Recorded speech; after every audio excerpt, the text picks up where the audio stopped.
देश प्रदेश में आपका स्वागत है। मैं हूं अदिति राजपूत। आज किसानों के आंदोलन का 54वां दिन है। किसानों ने तय कर लिया है कि 26 जनवरी को वो दिल्ली में ट्रैक्टर परेड निकालेंगे। प्रदर्शनकारी दावा कर रहे हैं कि ये परेड पूरी दिल्ली को जोड़ने वाली बाहरी रिंग रोड पर शांतिपूर्ण तरीके से निकाली जाएगी। इस बीच किसान नेताओं और पत्रकार समेत 1 दर्जन से ज्यादा लोगों को एनआईए ने जो नोटिस दिए हैं उसकी किसान नेताओं ने निंदा की है। 26 जनवरी को किसान भी दिल्ली में परेड करने जा रहे हैं, लेकिन ये ट्रैक्टर परेड दिल्ली को बाहर जोड़ने वाली आउटर रिंग रोड पर करीब 50 किलोमीटर तक आयोजित की जाएगी। रविवार को दिल्ली के सिंघू बॉर्डर पर संयुक्त किसान मोर्चा की बैठक में ये फैसला हुआ। किसानों ने दावा किया कि परेड पूरी तरह शांतिपूर्ण रहेगी। साथ ही कहा कि अगर सुप्रीम कोर्ट या दिल्ली पुलिस इस परेड की इजाजत नहीं देंगे तो भी ये परेड निकाली जाएगी। 26 जनवरी को किसान गणतंत्र परेड का आयोजन दिल्ली के भीतर किया जाएगा। यह परेड आउटर रिंग रोड की परिक्रमा कर आयोजित की जाएगी। यह परेड पूरी तरह से शांतिपूर्ण रहेगी। किसी भी किस्म के हथियार, हिंसक कार्रवाई और भड़काऊ भाषा पर बिल्कुल मनाही रहेगी। ये जो औपचारिक राजपथ पे गणतंत्र दिवस की परेड होती है, उसमें किसी किस्म का कोई विघ्न, कोई उसमें डिसरप्शन, कोई उसके अंदर गड़बड़ी बिल्कुल नहीं डाली जाएगी। किसी राष्ट्रीय स्मारक या प्रतीक पर हमला, कब्जा करने की कोई कोशिश नहीं होगी। इसी बीच किसान आंदोलन से जुड़े कई किसान नेताओं, पंजाब के पत्रकारों समेत 1 दर्जन से ज्यादा लोगों को राष्ट्रीय जांच एजेंसी ने गवाह के तौर पर पूछताछ के लिए नोटिस जारी किए हैं। ये पूछताछ खालिस्तानी नेता गुरु पतवंत सिंह पन्नू और सिख फॉर जस्टिस संगठन के खिलाफ दर्ज केस के मामले में होनी है। आरोप है कि इनके जरिए विदेशों से किसान आंदोलन में पैसा आ रहा है और सिख युवाओं को हिंसा के लिए भड़काया जा रहा है। एनआईए ने बीते साल 15 दिसंबर को इसे लेकर यूएपीए के तहत केस दर्ज किया है। किसान नेता बलदेव सिंह सिरसा और पंजाबी गायक दीप सिंह संधू को भी पूछताछ के लिए नोटिस मिला है। एनआईए वालों ਜਿਹੜੇ ਨੇ ਉਹ ਸਾਨੂੰ ਨੋਟਿਸ ਭੇਜੇ ਗਏ ਨੇ ਤੇ ਅਸੀਂ ਇਸ ਗੱਲ ਤੋਂ ਬੜੇ ਹੈਰਾਨ ਆ ਕਿ ਇਹ ਜਿਹੜੇ ਨੋਟਿਸ ਨੇ ਇਹ ਕਿਸ ਕਾਰਨ ਆਏ। ਇਸ ਚੀਜ਼ ਦਾ ਜਦੋਂ ਪਤਾ ਲੱਗਾ ਤੇ ਅਸੀਂ ਇੱਥੇ ਪਹੁੰਚਾਂਗੇ। ਸਰਕਾਰ ਵੱਲੋਂ ਸਾਡੇ ਲੋਕਾਂ ਦੇ ਉੱਤੇ ਇੱਕ ਦਬਾਅ ਪਾਉਣ ਵਾਸਤੇ ਜਿਹੜੇ ਕਿ ਅਸੀਂ ਇੱਕ ਖੇਤੀ ਵਿਰੋਧੀ ਜਿਹੜੇ ਕਾਨੂੰਨ ਬਣਾਏ ਗਏ ਸਨ ਉਹਨਾਂ ਦੇ ਵਿਰੁੱਧ लंबे समय तो एजिटेशन कर रहे हैं। एनआई की ओर से जो नोट्स निकाले जा रहे हैं सभी लोगों को जो इस आंदोलन के समर्थक है, हम उसकी कड़े शब्दों में निंदा करते हैं। लास्ट मीटिंग में हमने कृषि मंत्री के साथ भी ये बात उठाई थी, तो हमने ये फैसला किया कि कोई भी एनआई के समक्ष नहीं पेश होगा और इन नोट्स का जवाब नहीं देगा। संयुक्त किसान मोर्चा ने एनआईए की कार्रवाई की निंदा करते हुए कहा कि सरकार किसानों की आवाज को दबाने के लिए ये कार्रवाई कर रही है। अकाली दल ने भी इसे लेकर सरकार को घेरा। मैं हैरान है, खालसा एड एक ऐसी ऑर्गेनाइजेशन है जिन्हें दुनिया भर विच सेवा की है। तुसी एक एडी वड्डी ऑर्गेनाइजेशन नूं बदनाम करना, मैं कह इन्हां नूं शोभा नहीं दिंदा। वो हुण मैनूं लगदा फ्रस्ट्रेशन सेंटर सरकार विच फ्रस्ट्रेशन आ गई। इस बीच कर्नाटक में गृह मंत्री अमित शाह ने कृषि कानूनों को किसानों के हित में बताया। वहीं कृषि मंत्री नरेंद्र तोमर ने कहा कि सुप्रीम कोर्ट ने इसके लागू होने पर रोक लगा दी है, इसलिए अब किसान 19 जनवरी को खुले मन से बातचीत करें। अब तो सुप्रीम कोर्ट ने भी तीनों एक्ट के क्रियान्वयन को रोक दिया है, तो मैं समझता हूं जिद का सवाल ही खत्म होता है, क्योंकि सुप्रीम कोर्ट ने जब क्रियान्वयन को रोक दिया है तो अब इन कानूनों का क्रियान्वयन तो हो नहीं रहा है।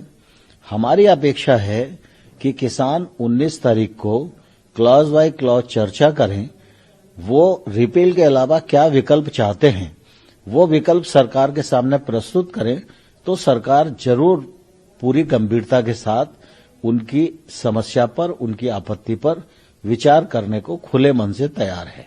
नरेंद्र मोदी सरकार सात अर्थ में किसानों को समर्पित सरकार है और 3 नए जो अध्यादेश और कानून लेकर मोदी सरकार आई है। कर्नाटक सरकार ने भी ये कानूनों को पारित किया है। मैं श्री येदियुरप्पा जी को बधाई देना चाहता हूं कि इससे किसानों की आय अनेक गुना बढ़ने वाली। अब कोई किसान मजबूर नहीं है कि एक ही जगह पे अपना उपज बेचे, अपने क्रॉप को वो ग्लोबल और पूरे भारतवर्ष के मार्केट में बेच सकता है। एक तरफ एनआईए के नोटिस तो दूसरी ओर किसानों का तेज होता आंदोलन। अब सबकी निगाहें किसानों और सरकार के बीच 19 जनवरी को होने वाली मीटिंग पर हैं और 26 जनवरी की परेड पर हैं। सिंघू बॉर्डर से कैमरामैन प्रेम सिंह और अपने सहयोगी मोहम्मद गजाली के साथ मैं मुकेश सिंह, एनडीटीवी इंडिया। तो एक तरफ सरकार जो है कहीं ना कहीं सख्ती बरतती हुई भी नजर आ रही है और दूसरी तरफ बातचीत का रास्ता भी खुला हुआ है। इधर किसान आंदोलन को समर्थन जो है वो रोज उनको बढ़ता जा रहा है। हरियाणा, पंजाब और राजस्थान के दूर दराज के गांव से बॉर्डर पर पहुंचने वाले किसानों के लिए गांव वालों ने जगह जगह कैंप लगाए हैं और जहां वो सफर कर रहे हैं किसानों की मदद की जा रही है। इन गांव के किसानों का कहना है कि 26 जनवरी की ट्रैक्टर रैली में इनके लिए इनमें से कई लोग खुद भी दिल्ली पहुंचने की तैयारी कर रहे हैं। हरियाणा में हिसार और दिल्ली में सिंघू बॉर्डर के बीच ये एक मुंडाल जगह है जहां पे आपने कई दफा देखा होगा कांवड़ यात्रा के दौरान बीच में इस तरह के कैंप लगे होते हैं जो सेवा करते हैं। उसी तरह से जो किसान आंदोलन है उसके लिए ये इस तरह के पूरे हरियाणा में लाइफलाइन ये बनी हुई है। किसान यहाँ से सिंघू बॉर्डर की ओर जाते हैं तो यहाँ पे रहने का इंतजाम है, गर्म पानी का इंतजाम किया गया है, औरतें यहाँ खाना बनाती है और ये बड़ा ही एक सेवा भाव से ये कर रहा है। आपका क्या नाम है यहाँ बताइए? मेरा नाम वीरेंद्र सिंह है। हम सिरसा से आए हैं और हमारा ये चौथा पांचवा गेड़ा है दिल्ली की ओर। और ये जो बास गांव है मुंडाल के अंडर आता है ये, और यहाँ जो ये लंगर की सेवा है ये पूरे तन मन धन से, आपकी बात बिल्कुल अच्छी लगी मेरे को, लाइफलाइन जो आपने बोला, ये हमारे यात्रियों के लिए जो आ रहे हैं, किसान लोग आ रहे हैं, मजदूर लोग आ रहे हैं, उनके लिए ये एक लाइफलाइन से कम नहीं है और एक उनका ये चलता फिरता घर है। हम आए हैं, हमको पता है वहाँ पर लंगर लगा हुआ है, हमारे भाई हरियाणा के वहाँ पर बैठे हैं, किसान जो पंजाब वाले हैं उनके छोटा भाई। कैंप होगा इस रास्ते में यहाँ से?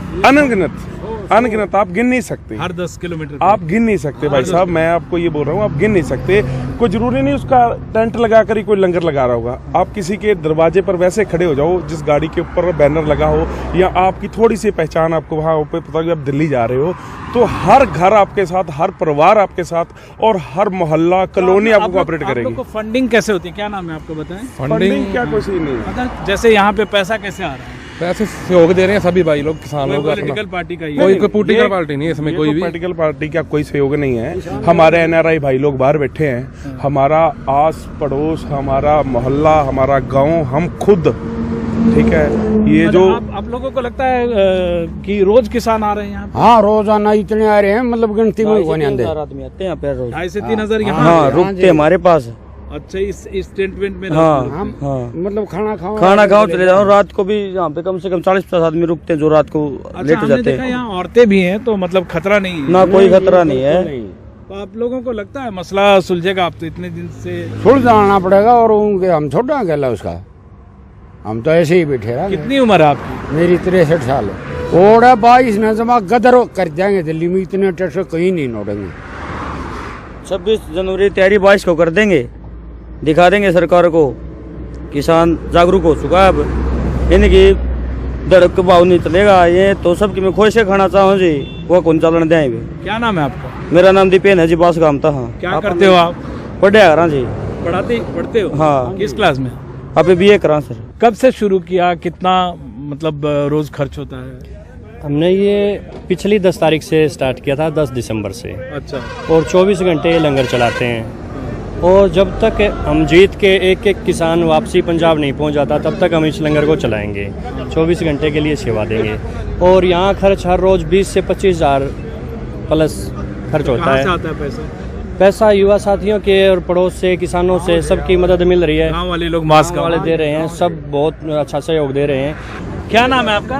पूनम। ये आप कितने आदमी का खाना बनाती है रोज? 1000 का भी बन जाए, 1500 की बन जाए। कितना किलो आटा लगता है रोज? 70 किलो, 80 किलो भी लग जाए। आपकी कितनी उम्र है? मेरी 57 साल है सर। तो आंदोलन ऐसा देखा था किसान का, क्या हुआ उसमें, क्या फर्क है पहले और अब के आंदोलन? पहले वाला सर गाड़ी और घोड़ों का था। अब कब था? 1986 में। हाँ। राजीव का टाइम में। हाँ। उनके। हाँ। तो अब जो टाइम है ये हर बंदा निकल रहा है गाड़ी घोड़ा लेके, अपना ट्रैक्टर लेके। असली किसान ये वो है। हाँ। सरकार है वो अड़ी हुई है, कानून ले ही सरकार वापस ले रहे, समझ में आप आराम से, उसमें कोई दिक्कत वाली बात नहीं। अब कोर्ट में कही है, किसान तो कहा नहीं इसके बारे में। चलो, तो इस तरह से आप देख सकते हैं कि कई लोग यहाँ से, जैसे ये गाड़ियाँ लगी हुई हैं, आपको दिखा सकते हैं, ये लोग इन गाड़ियों से जा रहे हैं सिंगू बॉर्डर तक, और उन सब के लिए ये एक तरह से लाइफ लाइन है। ये किसानों की मदद करते हैं जो यहाँ आने जाने वाले हैं। इनका कहना है कि कोई पॉलिटिकल फंडिंग नहीं है, आपस में पैसे इकट्ठा करके इन्होंने बनाया हुआ टेंट, और हर 10 किलोमीटर पे आपको ये नज़ारा देखने को मिल सकता है। हरियाणा के मुंडाल गांव से विमल मोहन, एनडीटीवी इंडिया।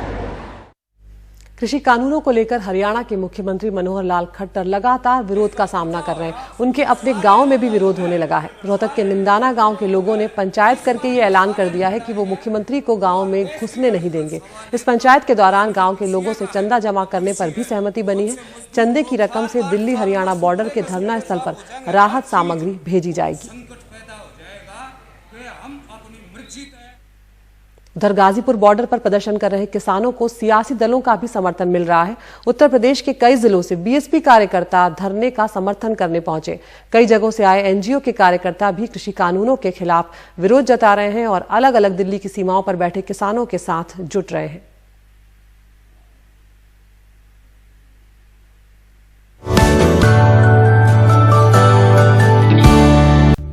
मध्य प्रदेश महिलाओं के खिलाफ होने वाले अपराध के मामलों में पहले भी नंबर 1 पर रह चुका है। एक बार फिर एक 13 साल की बच्ची के साथ हुए अपराध ने सबको हिलाकर रख दिया है। मध्य प्रदेश के उमरिया जिले में बच्ची के साथ 5 दिन में 2 बार गैंगरेप किया गया। इस मामले में 9 आरोपियों में से 8 को गिरफ्तार कर लिया गया है। लेकिन सवाल उस सरकार पर है जो महिला सुरक्षा के नाम पर सम्मान कार्यक्रमों का नगाड़ा बजाती है, लेकिन शायद वो जमीनी हकीकत से अनजान है या फिर जानबूझकर पर्दा डालने की कोशिश कर रही है। हमारे सहयोगी अनुराग द्वारी की रिपोर्ट। जंगल ढाबे ट्रक 6 दिन में 13 साल की बच्ची ने जिसके सामने मदद के लिए हाथ बढ़ाए उसी ने उसके साथ ज्यादती की। 9 लोगों ने अलग अलग वक्त में उसके साथ बलात्कार किया। 6 आरोपी हिरासत में ले लिए गए हैं, एक की तलाश की जा रही है और इसमें पॉक्सो एक्ट भी लगी हुई है। पॉक्सो एक्ट यदि नाबालिग लड़की के साथ कोई अपचारी अपराध करता है तो उसके लिए पॉक्सो एक्ट लगती है, वो भी लगी हुई है और विवेचना इसकी जारी है। ये सब तब हो रहा है जब मध्य प्रदेश में महिलाओं की सुरक्षा के नाम पर सम्मान कार्यक्रम चल रहा है, लेकिन उसी बीच बलात्कार की 4 जघन्य घटनाओं ने पूरे प्रदेश को झकझोर दिया है। 9 जनवरी की देर रात सीधी जिले में एक 48 साल की महिला के साथ उसके झोपड़े में 4 लोगों ने बलात्कार किया। मामले के मुख्य आरोपी ने विधवा के निजी अंगों में कथित तौर पर एक लोहे की रॉड भी डाल दी। 2 दिन बाद 11 जनवरी की सुबह 13 साल की लड़की का उसके किराना व्यापारी पड़ोसी ने अपहरण किया, बलात्कार किया और बाद में हत्या कर दी। इसके ठीक एक दिन बाद उज्जैन जिले में एक महिला पर दूसरे के साथ संबंध के आरोप लगाते हुए उसके पति और ससुर ने नाक और स्तन पर धारदार हथियार से हमला किया। सारे मामलों में आरोपी गिरफ्तार तो हो गए, लेकिन सरकार की साख और इकबाल पर बड़ा बट्टा लगा है। मध्य प्रदेश में अपने ब्यूरो सहयोगियों के साथ भोपाल से अनुराग द्वारी की रिपोर्ट, एनडीटीवी इंडिया। राजस्थान के अलवर में एक मोबाइल की दुकान में हुई चोरी के मामले में पुलिस ने 3 लोगों को गिरफ्तार कर लिया है। इस दुकान से दिसंबर में 50 लाख रुपए के फोन, स्मार्ट वॉच और आईपैड चोरी किए गए थे। पुलिस के मुताबिक ये गैंग घटना से 4-5 दिन पहले ही शहर में पहुंच जाता था, फिर मोबाइल के बड़े शोरूम की रेकी करके मौका देखकर हाथ साफ कर दिया करते थे ये लोग। ये गैंग चोरी किए गए मोबाइल नेपाल में बेचते थे। 95% के मोबाइल आरोपियों के पास से बरामद कर लिए गए। 6 आरोपियों की तलाश अब भी जारी है।